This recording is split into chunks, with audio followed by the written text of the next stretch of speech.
দর্শক, প্রথম আলোর এক রিপোর্টেই সবকিছু উল্টে পাল্টে গেছে। প্রথম আলো পাশা নামের একটি সংগঠনের ভুঁইফোড় সংগঠন, এবং যে সংগঠনের অফিস নেই, কার্যালয় নেই, নিজের বাড়িতে একটা রুমকে ব্যবহার করা হয়, যে সংগঠনের কোনো লোকজন নেই, একজন ব্যক্তি সর্বস্ব একটি এনজিও, সেই এনজিওকে 10,500-রও বেশি পর্যবেক্ষক আগামী নির্বাচনে বরাদ্দ করেছে নির্বাচন কমিশন। সেই ভয়াবহ তথ্য প্রথম আলোর রিপোর্টে উঠে এসেছিল।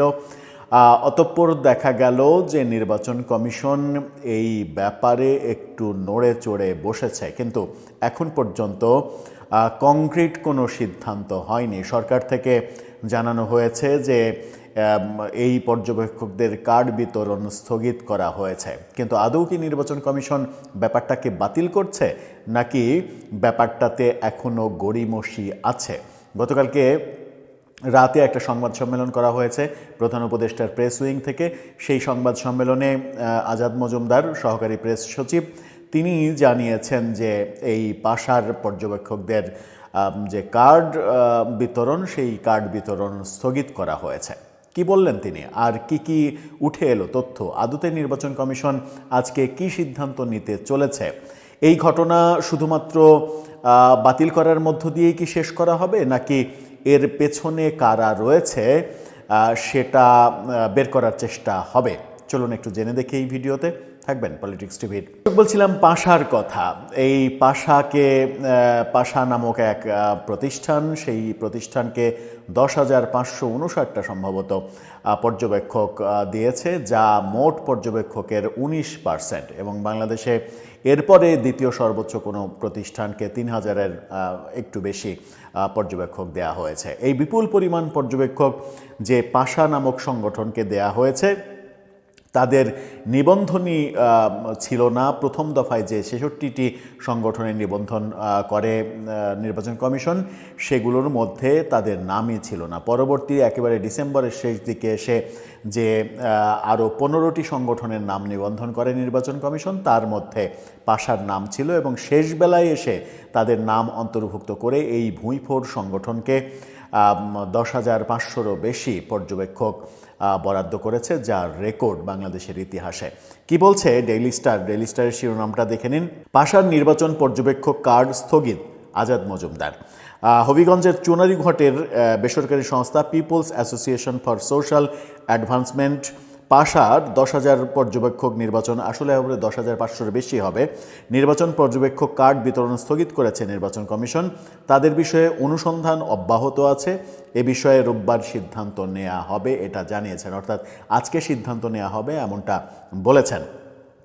শনিবার রাতে রাজধানীতে রাষ্ট্রীয় অতিথি ভবন যমুনার সামনে সংবাদ সম্মেলনে এই কথা জানানো হয়। তিনি বলেছেন, ইলেকশন কমিশনের সেক্রেটারি এই বিষয়ে আজ মিটিংয়ে অবহিত করেন। সংবাদে দেখেছেন, পাশা নামে একটা এনজিও 10,000 পর্যবেক্ষক নিয়োগ দেবে। ইলেকশন কমিশন থেকে তাদের বিষয়ে খোঁজ খবর নেওয়া হয়েছে। তাদের সক্ষমতা সম্পর্কে ইলেকশন কমিশন নিশ্চিত হতে পারেনি। ইলেকশন কমিশন তাদের সক্ষমতা সম্পর্কে নিশ্চিত হতে পারেনি, অথচ তাদেরকে পর্যবেক্ষক বরাদ্দ দিয়েছে প্রায় 11,000-এর কাছাকাছি। কি মজার একটা ব্যাপার। আজাদ মজুমদার বলেছেন, এজন্য তাদের পর্যবেক্ষক কার্ড বিতরণ স্থগিত করা হয়েছে। তবে এখন পর্যন্ত তাদের কোনো রাজনৈতিক সংশ্লিষ্টতা পাওয়া যায়নি। তাদের ব্যাপারে অনুসন্ধান অব্যাহত রয়েছে। সংবাদ সম্মেলনে প্রধান উপদেষ্টার সিনিয়র প্রেস সচিব ফয়েজ আহমেদ তোয়েব বলেছেন, এটি আরও 3 দিন আগে চিহ্নিত হয়েছে। গতরাতে কার্ড বিতরণ স্থগিত করা হয়েছে। এই কথাটা সত্য কিনা সেটা হয়তো পরবর্তীতে জানা যাবে। প্রথম আলোর এক রিপোর্টের পরেই এটা নিয়ে আলোচনা আসে, তার আগে নির্বাচন কমিশনের এটা নিয়ে কোনো কথা আমরা বলতে শুনিনি।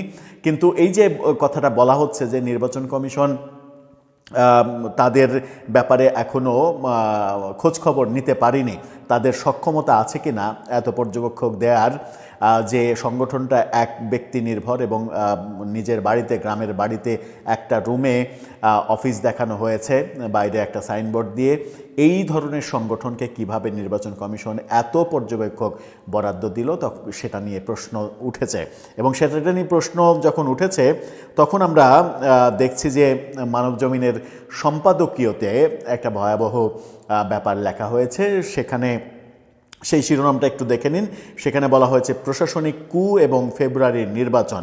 মানবজমিনের সম্পাদকীয়তে আগামী নির্বাচনকে কেন্দ্র করে প্রশাসনিক কুয়ের কথা বলা হচ্ছে, যে প্রশাসনিক কু করে নির্বাচনকে প্রভাবিত করার চেষ্টা চলছে, এবং সেই চেষ্টার একটা অংশ এই পাশা কিনা, যাদেরকে একেবারে শেষের দিকে এসে নিবন্ধন দিয়েই এত বিপুল সংখ্যক পর্যবেক্ষক তাদেরকে বরাদ্দ দেওয়া হয়েছে, এবং নির্বাচন কমিশন এখন পর্যন্ত জানেই না যে তাদের সেই সক্ষমতা আদৌ আছে কিনা।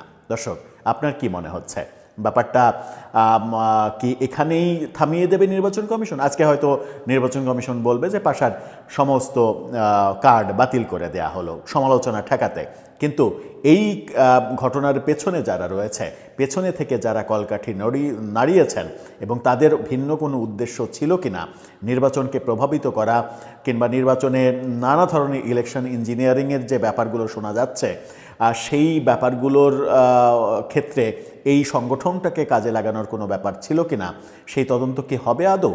আপনার মতামত জানিয়ে লিখতে পারেন।